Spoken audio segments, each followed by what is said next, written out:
दिल्ली के टिकरी बॉर्डर पर एक बार फिर से किसान आंदोलन की आहट सुनाई देने लगी है।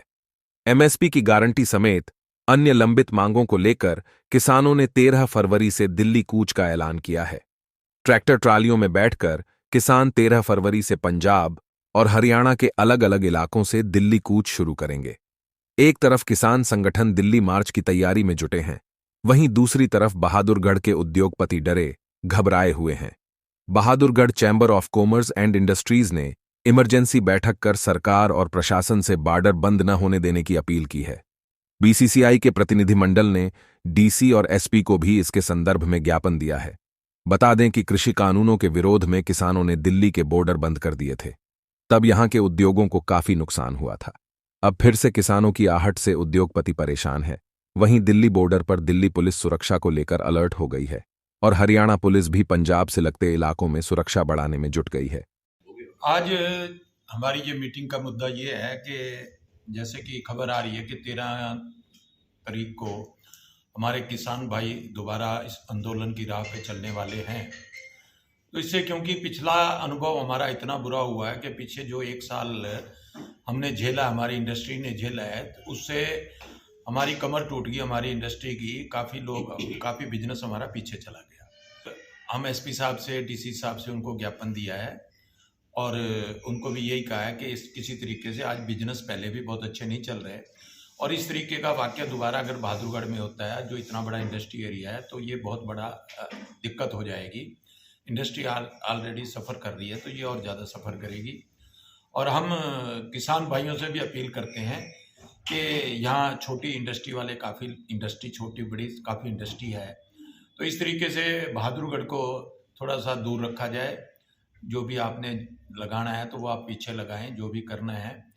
तो सरकार से भी हमारी गुजारिश है कि किसान भाइयों के साथ बैठ के मीटिंग करें और इस तरीके से ये जो रोज़ चक्कर होता है और इस तरीके के जाम होते हैं और इंडस्ट्री या सभी आदमी इसमें सफ़र करते हैं, तो उससे छुटकारा पाया जाए। सरकार बंधुओं से भी मेरी गुजारिश है कि आप भी हमारे किसान भाइयों से भी अपील करें कि बहादुरगढ़ से दूरी रखी जाए और जो इंडस्ट्री ने पहले बहुत ज़्यादा सफ़र किया है, आगे सफ़र न करें। धन्यवाद। पिछले साल नुकसान की तो कोई कीमत ही नहीं थी, मतलब कितने करोड़ों की बात करें, क्योंकि इंडस्ट्री सारी हमारी लेबर को घर बैठ के हमें पैसे देने पड़े, एक एक साल के पैसे देने पड़े, क्योंकि लेबर का तो इसमें कोई कसूर नहीं था। और हम लोगों ने क्योंकि इंडस्ट्री दोबारा चलानी होती है, तो उस किसान उनके घर बैठ के पैसे उनके घर भिजवाते रहे, ताकि हमारे जो बेचारे गरीब आदमी हैं। और इस तरीके का आज हम इस स्थिति में नहीं है कि हम दोबारा अगर कोई ऐसी बात आती है तो हम उनके पैसे भेजते रहें। तो गरीब आदमी, जो बेचारा मजदूर आदमी बिहार से चल के यहाँ काम करने को आया है, अगर उसको सैलरी नहीं मिलेगी तो कैसे उसका घर चलेगा, किस तरीके का। तो ये एक मानव अधिकार की भी बात है कि लोगों को इस तरीके की दिक्कतें झेलनी पड़ेंगी। तो इससे दोबारा हम सरकार से अनुरोध करें कि इस बहादुरगढ़ को अच्छी तरीके से सेव किया जाए और हमारा प्रशासन, इसमें हमारे एसपी साहब, डीसी साहब ने हमें पूरा आश्वासन दिया है कि बहादुरगढ़ पे कोई भी दिक्कत नहीं आने देंगे।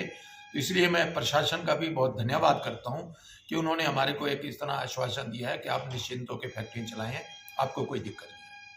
हमने इमरजेंसी मीटिंग बुलाई थी। जैसे ही हमें पता लगा कि किसान भाइयों ने दोबारा से 13 फरवरी को दिल्ली कूच का ऐलान किया है, हमें चिंता इस बात की है और किसान भाइयों से अपील भी है कि हम किसानों के विरोध में नहीं हैं, लेकिन हम ये चाहते हैं कि किसान भाइयों ने जो पिछली बार सारी दिल्ली की सीमाएं सील कर दी थी, विशेष तौर पे हमारे बहादुरगढ़ की, उसमें हमारे बहादुरगढ़ के उद्योगों की कमर टूट गई थी। हमारे को लगभग यहाँ 20,000 करोड़ का नुकसान हुआ था। यहाँ लगभग 4 लाख वर्कर काम करता है। वर्करों के साथ साथ हमारा पूरा शहर, सब कुछ जो है हमारा डिस्टर्ब हुआ था। तो हमारी इसलिए सरकार से भी अपील है कि हमारे किसान भाइयों के साथ बैठ करके वार्ता से इसका कोई हल निकाला जाए, जिससे कि हम अपना यहाँ पे जो उद्योग हैं, क्योंकि जैसा कि हमारे किसान भाइयों का अपना एक आवाज़ उठाने का उसका वो है, तो हम भी ये आवाज़ उठाते हैं सरकार से कि इसको यहाँ पे हमारे को नुकसान से बचाया जाए। पिछली बार की तरह से यहाँ पे हमारे रास्ते, हमारी सीमाएं सील ना हो, क्योंकि अगर ऐसा हो जाता है तो इस बार तो बिल्कुल हमारे उद्योगों की कमर टूट जाएगी और हमारा जैसा पिछली बार लगभग 20,000 करोड़ से ज़्यादा नुकसान हुआ था, हमारे में बिल्कुल गुंजाइश नहीं बची है कि हम दोबारा से उसको उसमें जो है हम बहादुरगढ़ में कितनी फैक्ट्रियां और कितना उत्पादन करती हैं? लगभग बहादुरगढ़ में लगभग 9,000 के करीब फैक्ट्रियां हैं, जिसमें से अधिकतर फैक्ट्रियां जूते चप्पलों की है। इंडिया का 60% जूता चप्पल हमारे बहादुरगढ़ से सप्लाई होता है। आंदोलन होकर सीमाएं सील होती हैं तो सब कुछ प्रभावित होगा जी।